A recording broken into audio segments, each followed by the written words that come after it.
Hellova, she's so fine. Hellova, blows my mind. Hellova, lights my day. What's good, guys? Today is Thursday, November the 5th, 2020. Wanted to do something in regards to the Kenneka Jenkins case, and it's going to be short. But what you see on your screen is a screenshot of the interview of Mike Tate. I did a screenshot from the Village of Rosemont's Death of Kenneka Jenkins folder in the narratives section, because I can't move around in that document like I need to, so I just take a screenshot so I can move it around how I need to. It's easier that way. Alright, this is report number 86. It was entered on 9/19/17 at 22:30 by Sergeant Doulis. It says on 9/19/17 at approximately 15:30 hours, Lieutenant Muich, number 1428, and Sergeant Doulis, number 1438, met with, and it's redacted, but we can use our context clues because directly after that is a parentheses that says, quote, Mike, end quote, Bibby, end quote. So we know that that redaction is Mike Tate.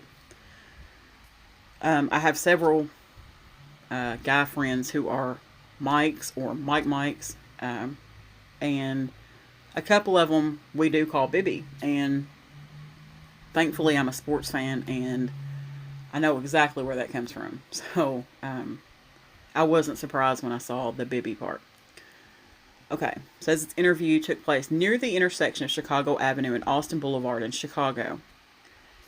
If you have not watched Jackie's Concern, her channel, period, you're missing out.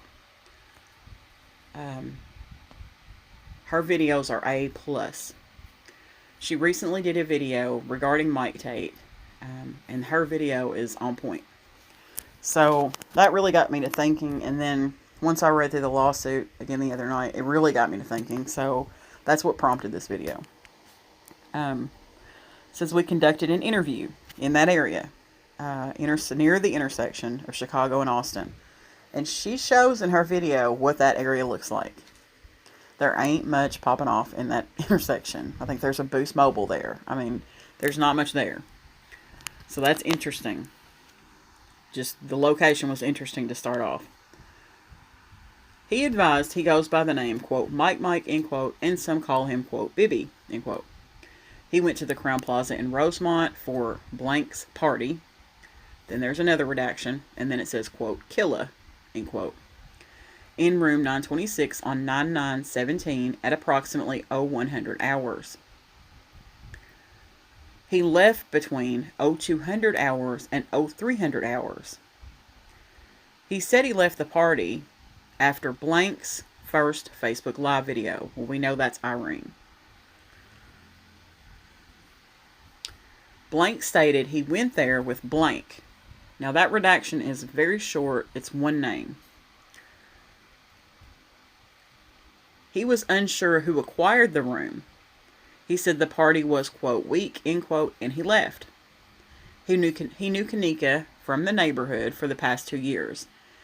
Advised that everyone from the party was, quote, chill, end quote, and knew each other or was associates, end quote, friendly, end quote. There was nothing suspicious or unusual taking place at the party. It's very interesting how that stuff is worded right there, because it's almost like it's in regards to the way the line of questioning is going. And again, this was transcribed several hours later, and we don't know what was said to him. It's not verbatim. This is a summary, which is unfortunate. It's very unfortunate. I'm going to skip this part, this middle part. I've got it on a video, though, if you want to listen to it. After leaving the hotel, Tate proceeded to the city with friends, including blank, and then in parentheses it says, quote, Neff, end quote, and blank, and then in parentheses it says Little Ty.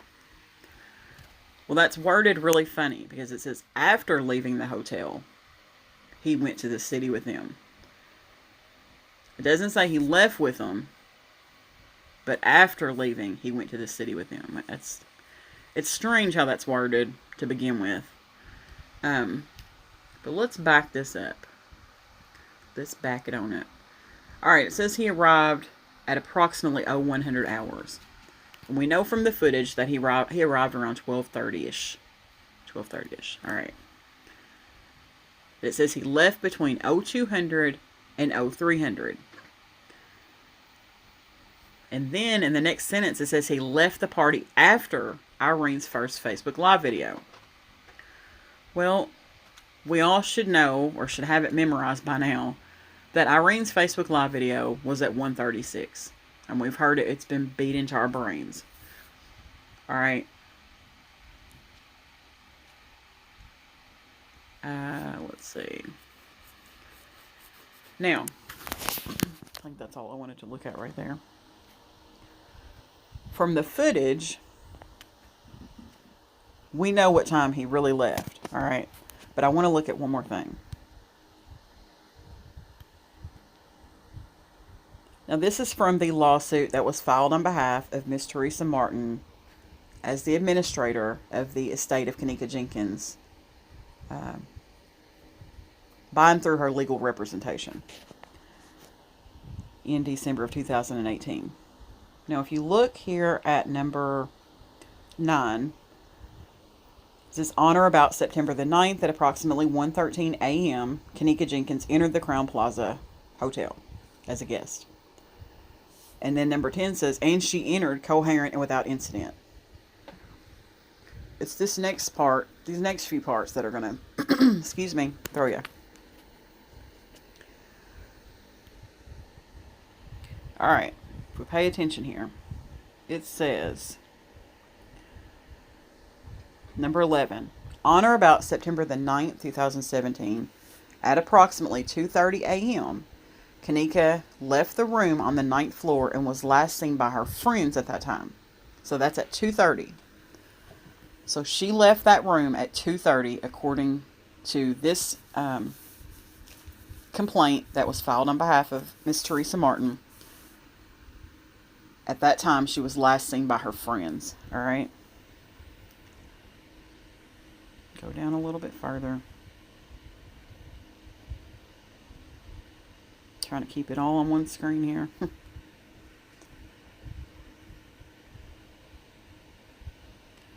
Number 19. Here's where it gets interesting.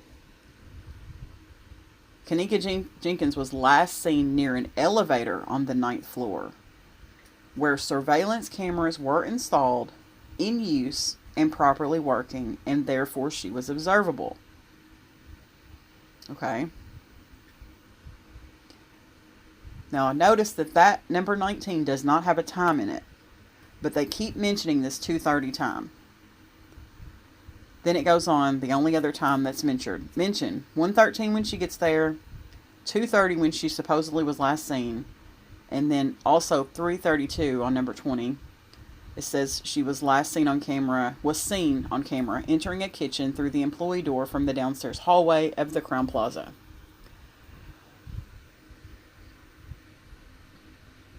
Now, number 21. Between approximately 2:30 a.m. and 3:32 a.m., when she was last seen on camera entering an abandoned kitchen, she appeared on Crown Plaza surveillance footage at all times. Well, we know that that's not true. Well, at least it's not true according to the footage that we have. That's not true. She's not on footage that entire time. So, my thing is this, and also number 23. Let's just get this on in here too. On or about September the 9th, 2017, between 2:30 a.m., when she was last seen by her friends, and 3:32, when she was last seen on surveillance footage entering the kitchen, she passed several hotel personnel who failed to stop her from entering that kitchen. Alright. Let's look at what was going on, at what time, rather, it was when Mike left this hotel. Let's just look at this. And the reason I want to bring this up is because I've heard a lot of times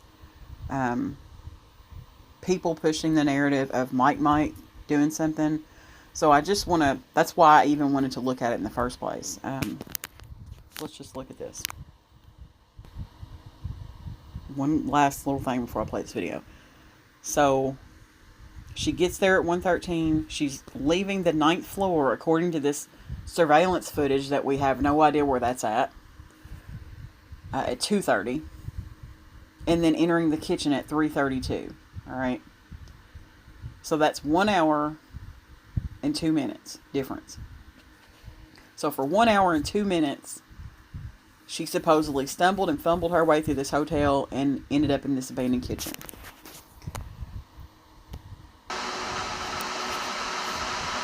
You guys see the time? At 2:26, that's Mike, CC, and Bree. All the double names. Leaving the hotel. One more again. 9/9/17. 2:26. This is from the footage.